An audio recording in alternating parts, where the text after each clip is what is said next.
the state of world Spanishes? Can we talk about it, or is just English um, as a world language? Well, let's watch this short video and we will be commenting on it. Oh,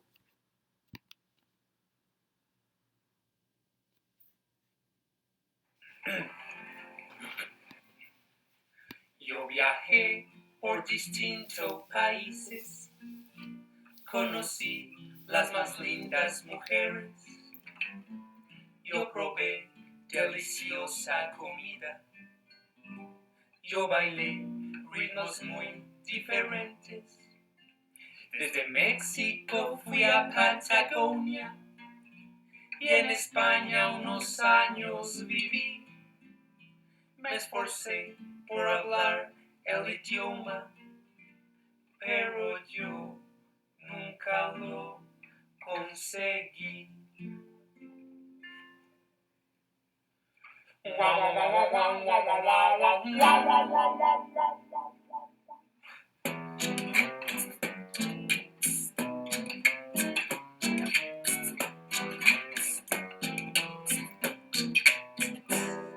Qué difícil es hablar el español, porque todo lo que dices tiene otra definición. Qué difícil entender el español. Si lo aprendes, no te muevas de región. Qué difícil es hablar el español, porque todo lo que dices tiene otra definición. Qué difícil entender el español. Yo ya me doy por vencido, para mi país me voy. Yo estudiaba castellano cuando hacía la secundaria. De excursión de promoción nos fuimos a las Islas Canarias. En el viaje comprendí que de español no sabía nada y decidí estudiar filología hispana en Salamanca. Terminada la carrera, yo viajé a Ciudad de México. Sentía que necesitaba enriquecer mi léxico. Muy pronto vi que con el español tenía una tara y decidí estudiar otros 3 años en Guadalajara, 4 meses en Bolivia, un posgrado en Costa Rica, unos cursos de lectura con un profesor de Cuba. Tanto estudio y tanto esfuerzo y al final tú ya lo ves. Este idioma no se entiende ni al derecho ni al revés. Qué difícil es hablar el español, porque todo lo que dices tiene otra definición. Qué difícil entender el español. Yo ya me doy por vencido, para mi país me voy. En Venezuela compré con mi plata una camisa de pana y mis amigos me decían, ese es mi pana, ese es mi pana. En Colombia el pobre es un ritmo alegre que se canta, pero todos me miran mal cuando yo digo que me encanta. Los chilenos dicen cuando hay algo lejos que está la chucha. En Colombia el mal olor de las axilas es la chucha. Mientras tanto en Uruguay a ese olor le dicen chivo. El diccionario define al chivo como una cabra con barbucha. Y cambiando una vocal, la palabra queda chucho. Y chucho es un perrito en Salvador y Guatemala. Y en Honduras es tacaño. Y a Jesús le dicen chucho con tantas definiciones como se usa esa pucha palabra. well, we're not going to listen to the complete song, but I think this is an incredible way to introduce how Spanish um, is spoken in different parts of the world. Even though we shared a system and we share some grammar patterns, there there are some specific features of a country that make really difficult to understand Spanish. I mean, if you learn Spanish here in Colombia, it will not guarantee that you will understand Spanish in Argentina, in Chile, or in Spain. But why? Because there is something about culture and identity that modify the language, not in its foundation structure, but on the way it's spoken in a daily basis. So, Spanish speaking countries. First, we need to understand where English is spoken. We have Mexico, Guatemala, El Salvador, Honduras, Nicaragua, Costa Rica, Panama, Cuba. Well, we have all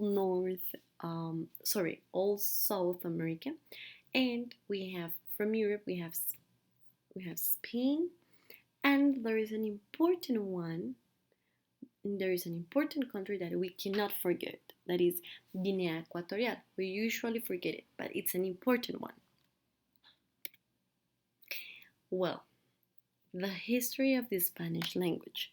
It's necessary to understand this first before going on the variation the language have had. So, first we have the Iberians that arrived, and the peninsula was later named after them.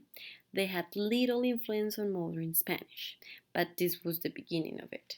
Then we have the Celts, came to the peninsula. Many modern Spanish words come from them, such as baranda, terco, and cargar.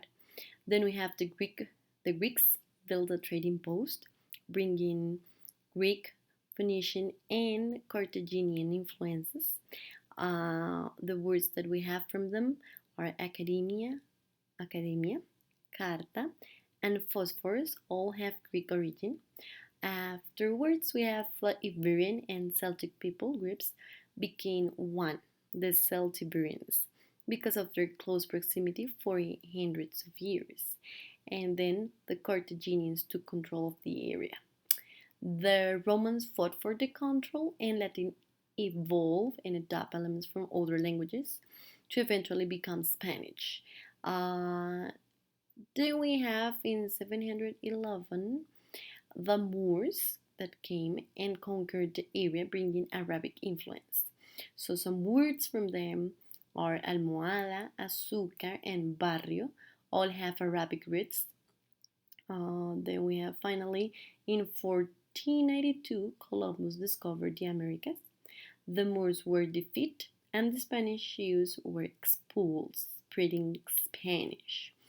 Finally, the Spanish conquered most of Latin America, is imposing their culture, language, and customs.